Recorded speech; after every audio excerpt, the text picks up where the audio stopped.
We call them coping mechanisms, habits, distractions, rituals, escapes, our little psychological life jackets in a sea of stress. But what if they're not saving us at all?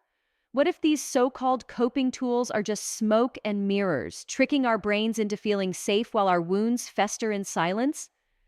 Let's unmask the illusion. Coping is supposed to help us survive trauma, grief, anxiety, burnout, and in the short term, it does. But the truth is, most of what we call coping doesn't heal. It hides, it silences, it numbs. It teaches us to tolerate pain instead of process it. Neuroscience backs this up. When we engage in a coping behavior, scrolling, overworking, binge watching, even hyperproductivity, our brain releases dopamine. That short burst of chemical relief makes us feel like we've addressed the issue. But we haven't. We've just hit pause on the discomfort. The problem hasn't been solved. It's been sedated. And that's where it gets dangerous, because your brain logs that superficial relief as a reward. It learns, oh, when I'm overwhelmed, I clean the entire house and feel better. Do that again next time. Over time, this creates a loop, a neurological shortcut that skips emotional depth and opts for activity instead. That's not healing.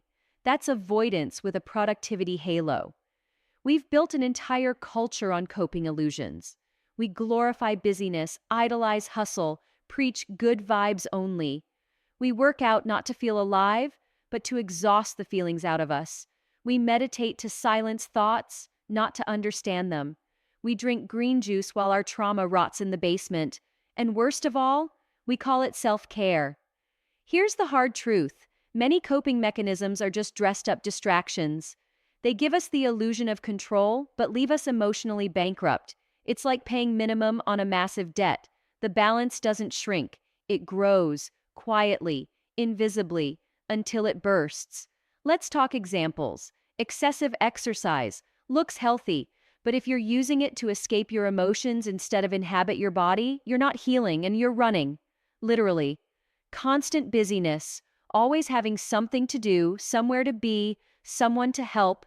It's the perfect way to avoid yourself. We confuse motion with meaning, but being busy is not the same as being okay. Positive vibes only. The most toxic mantra in wellness culture. Real healing isn't always positive. Sometimes it's rage. Sometimes it's tears at 2 a.m. Sometimes it's saying, I'm not okay, and letting that be enough. Toxic positivity is just repression in a glittery outfit. Even helpful tools, journaling, meditation, therapy, can become coping illusions if we use them to manage symptoms rather than explore roots. If we write but never feel, meditate but never reflect, talk but never tell the truth. So what's the alternative? It's not to throw away all coping mechanisms. It's to use them with awareness, intent, honesty. Ask yourself, am I using this to move through the emotion or to avoid it entirely? True healing is uncomfortable. It doesn't come with spa music and scented candles. It comes with silence, with shaking, with ugly crying, with real confrontation of the self. It means sitting in the discomfort long enough to ask, what is this really about? It means tracking the source of your fear instead of layering affirmations over it. It means choosing discomfort now for freedom later, instead of comfort now and emotional debt forever.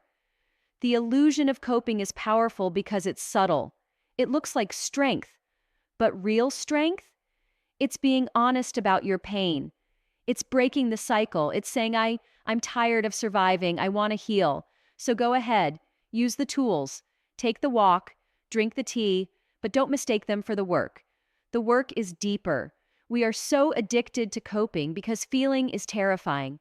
Feeling means letting go of the illusion that you're in control.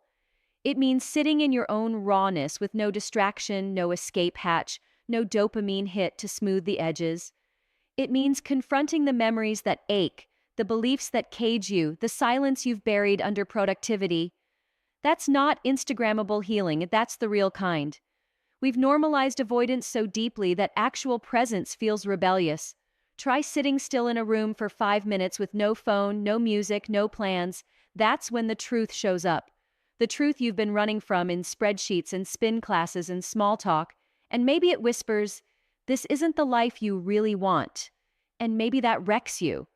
But that wreckage? That's your rebirth. That's the place real healing begins. Don't let the world sell you a healing that never touches your soul. Don't let your brain chase relief when what your heart needs is release. You don't need to cope harder. You need to feel deeper. You need to stand in the middle of your unprocessed storm and say, I'm not escaping this time.